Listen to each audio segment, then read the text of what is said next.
Ilan taon ka na, Ate Zoe? Ilan yan? Ilan yan? Four. Ang galing. Uy, excited ka.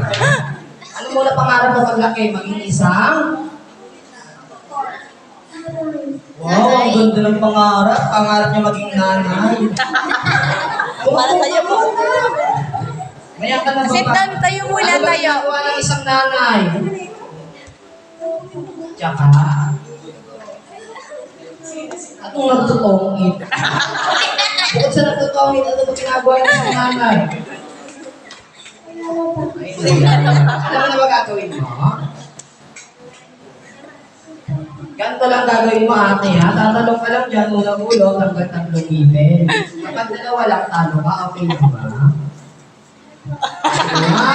1, 2, 3, Joke lang nga, kapag ginawa mo yun, tanggal na ako sa trabaho, napagalitan ng kasama ko. Ganito lang gagawin mo, ate, ha? Papatiin mo lang ng malakas na mahabang-mahaba si Kuya Eros. For example, happy birthday, Eros! Yung mahaba, ha? Game, go, Uy. Nag-practice yan si Sophie. Go. 1, 2, 3, go. 1, 2, 3, 4, 5, 6, 7, 8, 9, 10. 1, 2, 3, 4, 5, 6. Naka 16 na ate, kung muna. Sa lalaki naman,